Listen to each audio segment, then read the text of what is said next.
السلام علیکم دوستو، ماسٹر چینل پہ آپ کو خوش آمدید کہتے ہیں۔ تو آج کی جو ہماری ویڈیو ہے وہ ہے ہمارے گاؤں سے ریلیٹڈ، جیسے کہ ہم نے آپ کو پہلے بتایا تھا اپنی پہلی 2-3 ویڈیوز میں کہ ہم نے اپنے گاؤں میں 3 ایکڑ زمین جو ہے وہ ٹھیکے پہ لی ہوئی ہے۔ اس میں سے 1 ایکڑ پہ ہم نے کماد لگایا ہوا ہے اور 2 ایکڑ پہ ہم نے چاول کی فصل یعنی کہ دھان کی فصل کاشت کی ہوئی ہے۔ اور جو قسم ہم نے کاشت کی ہوئی ہے وہ ہے کائنات۔ اور ویسے مجھے دو ہی کا پتہ ہے، ایک ہوتی ہے سپر باسمتی اور ایک کائنات۔ تو جو سپر باسمتی ہے، اصل چاول خوشبودار تو وہی ہوتے ہیں، لیکن کیونکہ وہ اتنی زیادہ پیداوار نہیں دیتی تو اس لیے جو زیادہ رجحان ہے کسانوں کا، اور کیونکہ پروفٹ بہت کم ہے، مہنگائی بہت زیادہ ہو گئی ہے، تو جو فصل زیادہ پیداوار دیتی ہے اس کو وہ ترجیح دیتے ہیں۔ تو ہم نے بھی اسی سے ریلیٹڈ جو ہے کائنات کو کاشت کیا ہوا ہے۔ تو ابھی جو ہے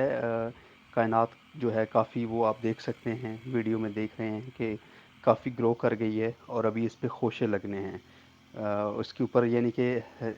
پنجابی میں کہتے ہیں کہ نسرنے لگی ہے۔ نسرنے مینس کہ اس کے جو چاول کا بیج ہے وہ اوپر کمپلین لگنے کی ہیں اور اس پہ خوشے آئیں گے۔ تو اس سے پہلے ایک سپرے کرنا ہوتا ہے، وہ کچھ دوائیں جو ہیں وہ ملا کر یہ سپرے بنتا ہے جو آپ دیکھ رہے ہیں کہ جو مزدور ہیں وہ اس کے اوپر سپرے کر رہے ہیں۔ تو یہ سپرے جو ہے اس کے لیے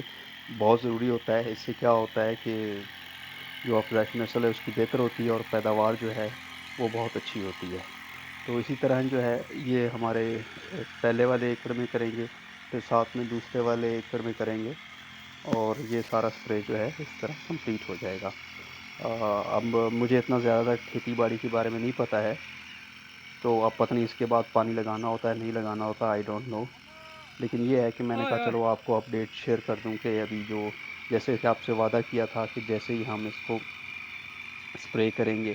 یا اس کی جیسی جیسی سٹیپ وائز جو ہے اس کی انفارمیشن ہم آپ کے ساتھ شیئر کرتے رہیں گے۔ تو ابھی یہ سٹیج ہے تو یہاں پہ خوشے لگیں گے۔ تو اس کے بعد جو ہے پھر یہ ابھی سپتمبر چل رہا ہے، تو اکتوبر تک جو یہ خوشے پک جائیں گے، یعنی کہ نومبر کے فرسٹ یا سیکنڈ ویک میں جو ہے پھر ہم اس کی جو کٹائی کریں گے۔ آپ دیکھ سکتے ہیں کہ دیکھیں، آپ دیکھیں خوشے نظر بھی آ رہے ہیں،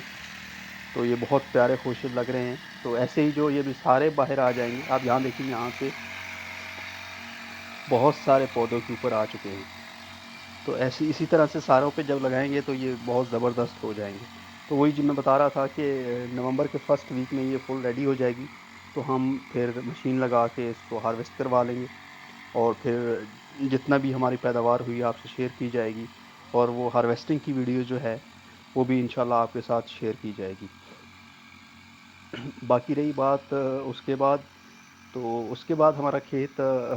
کوئی تقریباً 2 ایک ہفتے خالی رہے گا، اور پھر اس کو کیا کہتے ہیں، جو پرالی پڑی ہوتی ہے پہلے جو ہے جو کترائی ہوتی تھی وہ درانتی کی مدد سے ہاتھ سے کی جاتی تھی، اور یہ ونگار بلائی جاتی تھی ہمارے پنجابیوں میں۔ ونگار کا بہت جو ہے ایک کلچر ہے، ابھی بھی موجود ہے، لیکن کیونکہ اب مشینیں آ گئی ہیں تو نہیں ہے۔ تو کیا ہوتا تھا کہ اپنے عزیز و اقارب کو دوسرے گاؤں سے اور باقی ملحقہ گاؤں جتنے بھی ہیں وہاں سے، کیونکہ ڈپینڈنگ آن جتنی آپ نے ایکڑ زمین جو ہے وہ کاشت کی ہوئی ہے اس کے حساب سے وہ اپنے عزیز و اقارب کو ونگار بلا لیے کرتے تھے۔ ایک ہفتہ کوئی آ جاتا، دوسرا ہفتہ کوئی آ جاتا، اور سارے مل کے ون گو جو ہے وہ بیٹھ جاتے تھے اور درانتی کی مدد سے اس کی کٹائی کرتے تھے۔ اور جب کٹائی کر لیتے تھے تو پھر کھیت میں ہی ایک جگہ صاف کر کے درمیان میں 2-3 لکڑیاں رکھ لیتے تھے، بھاری بھاری لکڑیاں، اور پھر ایک دوسرے کے سامنے کھڑے ہو کر اس کو جو چاول کے ہیں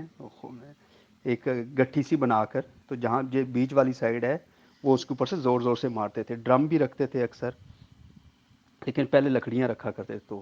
تو ابھی جو ہے وہ ڈرم رکھتے ہیں، اور ابھی بھی کاٹتے ہیں جو وہ ڈرم رکھ لیتے ہیں، جو دودھ والے ڈرم ہیں، اور اس کے علاوہ جو آپ نے دیکھے ہوں گے ڈرم وہ رکھ کے وہ کرتے ہیں۔ تو یہ ان کا ایک ہارویسٹنگ کا طریقہ ہوتا تھا۔ تو لیکن اب تو اس سے کیا ہوتا تھا کہ جو پرالی ہے وہ آپ کی ایک جگہ اکٹھی ہو جاتی تھی، اور اس کو آپ استعمال میں لا سکتے تھے۔ جانوروں کو کھانے کے لیے، ویسے زیادہ جانور کھاتے نہیں ہیں، کچھ کھا لیتے ہیں، اور باقی اور کچھ کام بھی آتی تھی میرے خیال میں، اب مجھے ایگزیکٹلی پتہ نہیں ہے کہ کس کام آتی تھی، آپ کمنٹس میں بتا سکتے ہیں تو۔ لیکن اب تو مشینیں آ گئی ہیں، وہ ایک آتی ہے ادھر سے لگتی ہے،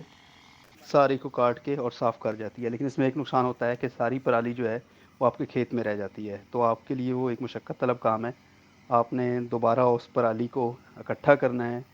اور جیسے گورنمنٹ آف پنجاب نے پابندی لگائی ہوئی ہے تو آپ اس کو جلا نہیں سکتے، تو آپ جلائیں گے تو کیونکہ آگے آگے سردیاں آ رہی ہیں، فوگ ہے، تو اس سے اس کا مسئلہ ہوگا، تو آپ نے وہ جو پرالی ہے اس کو ٹھکانے لگانا ہے، جلانا نہیں ہے، کیونکہ ہم نے اپنے پیارے وطن پاکستان کا بھی خیال رکھنا ہے۔ تو دوستو، یہ تھی ہماری آج کی ویڈیو، آپ کو پسند آئی ہو تو پلیز لائک کریں، شیئر کریں، ایسے ہی اور ویڈیوز آتی رہیں گی، ہمارے چینل کو سبسکرائب کریں، اور اپنا بہت سارا خیال رکھیں، خوش رہیں۔